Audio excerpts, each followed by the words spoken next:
voina chuan ukulele lesson thar kan zir ho lenga voina kan zir ho le tur chu Thih le dam inkar ti kha ukulele a fingerstyle in a perda kan zir ho dona azonga za chuan karon explain don lova ka thayang chen khan karon soifianga chuan aba khajunang manin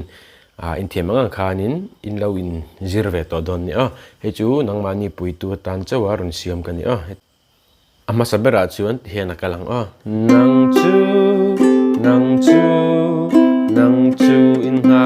tikhano nang chu in ha kai sen ka tikhana kalang ama sabera chuan shrichung ber dot tu kan tiringa chuan shri noi ber dot tu kha that fata kan met betang nang chu chuan kan down strum nang chu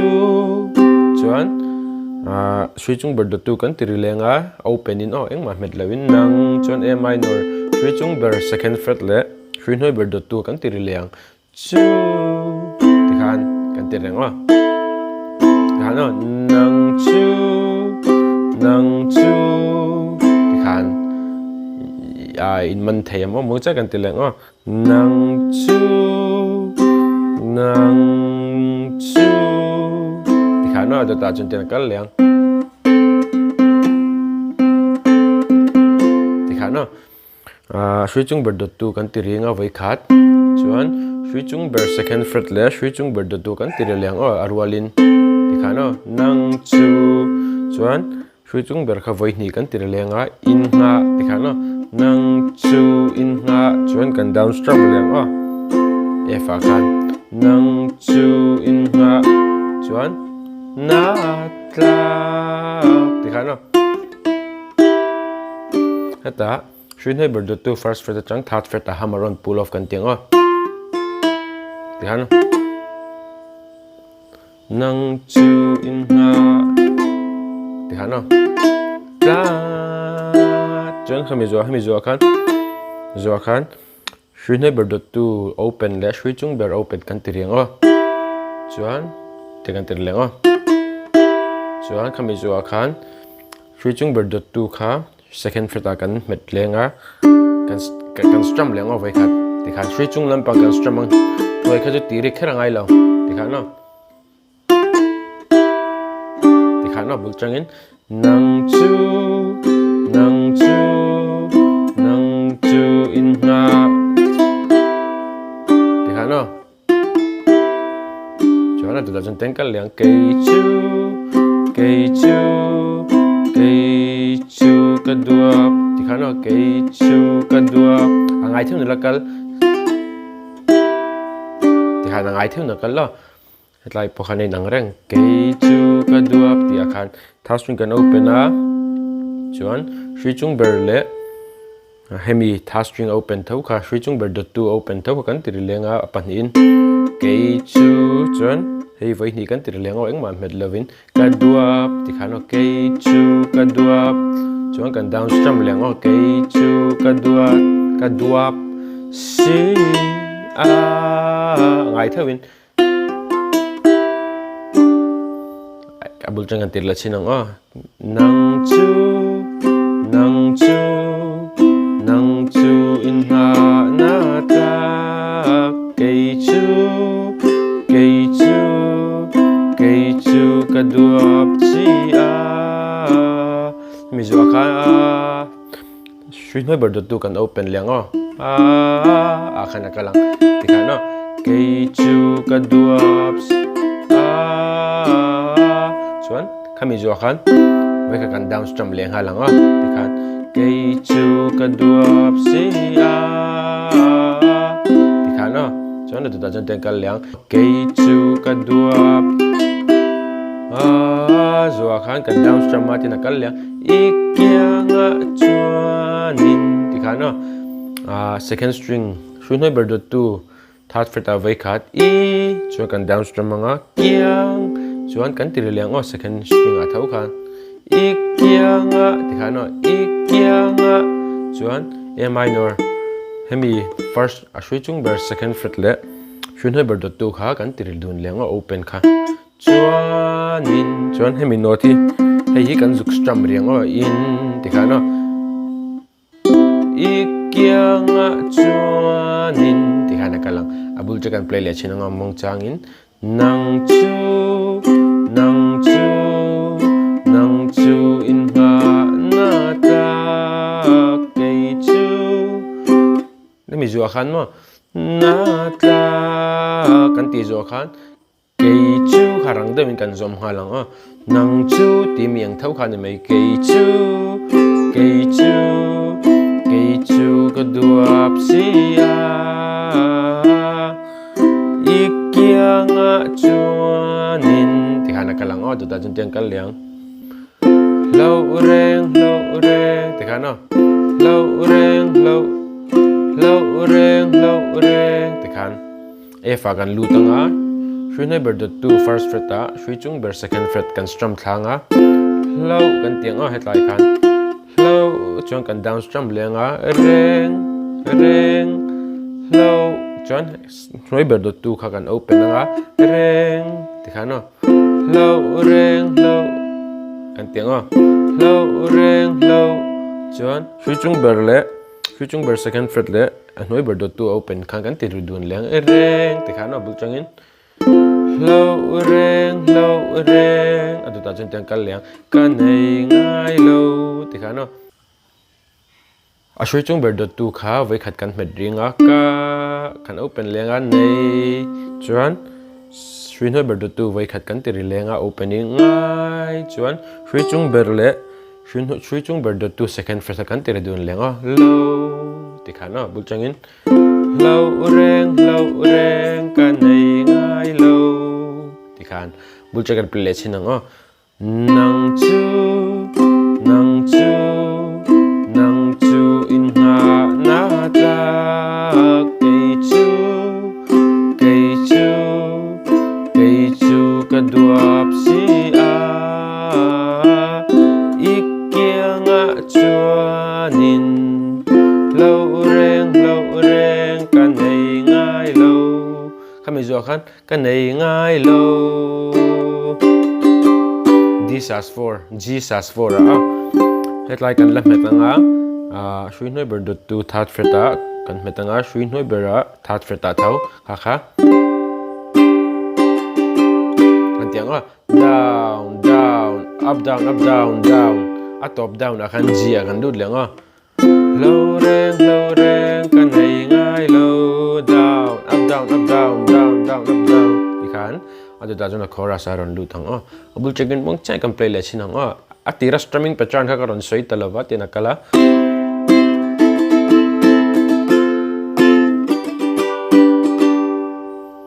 masabera chuan down C ania A minor up down up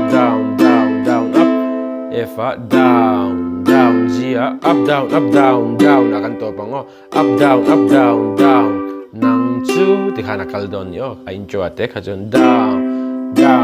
up down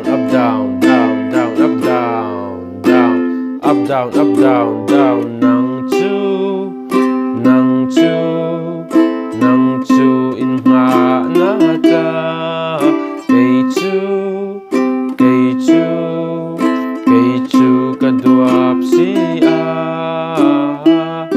ikia nga chuanin lo reng kan nei ngai lo ti khana kalang adu da chuna chorus alu tanga tina kalang thile dam inkara ti khana thile dam inkara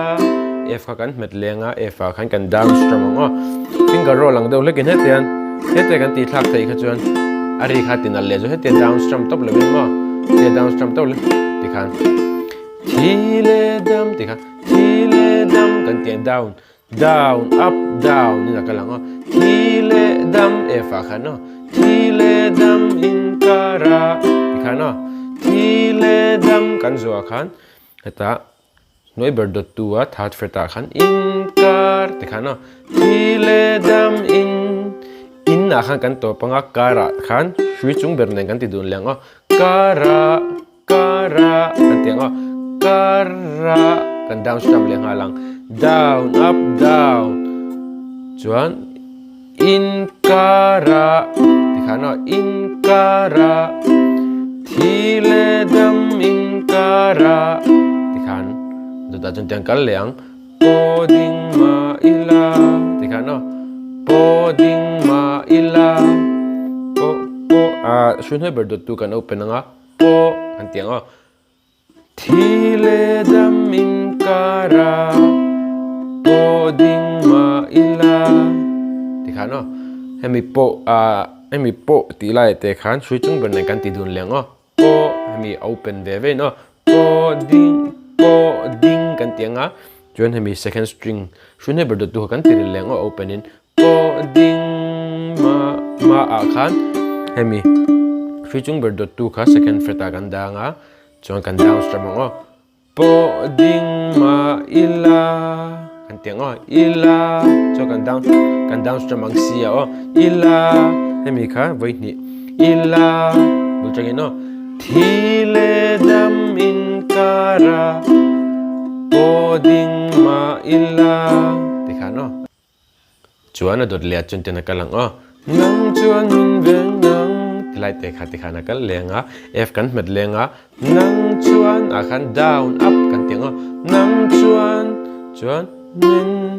min a khan kan down strum hemi second string third fret a khan min tikhan nang chuan min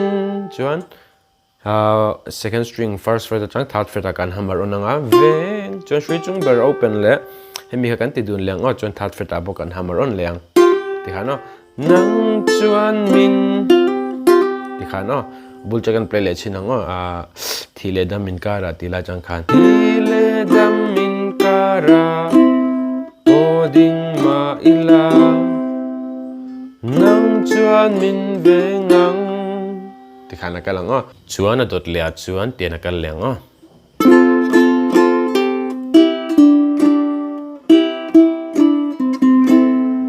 tikhan thi le dam inkara po ding ma ila tilai te kha f kan metanga down up down kan tilang thi le dam chuan second string shun hai ber dot tu third fret a kha in tikhan thi le dam in chuan kan open nga shun hai ber dot tu le shui chung ber ka kara kan tianga tlai hen kar chuan shui chung ber dot tu second fret ra kan down strum leng tikhan bul changin thi le dam inkara tikhan adu ta chuan po ding ma kan ti leng shui hai ber dot tu le shui chung ber open ha kan ti dun lenga po chuan shui hai ber dot tu ka open in vai khat kan ti leng po ding chuan shui chung ber second fret shui chung ber dot tu second fret a kan down strum ma tikhan po ding ma tikhan po ding ma hemi note kan me kha kan down strum ri tur ani po ding ma chuan shui chung ber dot tu ka voi ni kan ti lenga ila chuan a minor kan down strum tikhan ila rang dawin kan down strum do ni cho thi le dam inkara po ding ma ila chuan adu ta f nang chuan tikhan ka lang tikhan masabera chuan f kha kan metanga shui ko jung te in first string third fret kha kan belang kan tianga down strum nang chuan min ve nga khat kan slide nang voi ni kan tirle kan tiringa chuan min avoi thumna fifth fret kan slide chuan third fret kan der leng chuan third fret kan voi khat kan tir lenga chuan heta g emo hetlai mi kan mang theya hemi kha g thamania hetlai mi khan dule mang zo kula ul sam zo ka tina kalang tikhan fifth fret a khan three te bera khan khami fifth fret atang khan seventh fret kan slide penga chuan nang zo khan chuan kan te lenga tikhan kan slide peya kan let le ni cho chuan kan tir lenga ve kan tir lenga tikhan chuan kan down strum nga sia khan kan down strum roll khan that fifth fret a khan kan va hamaron pull off anga ti khana nang chuan min ve ngang ti khana nang chuan min ve ngang nang chuan min ve ngang ti khana kal don ni chu abul chan chorus kan play le chinanga kan du tok don ni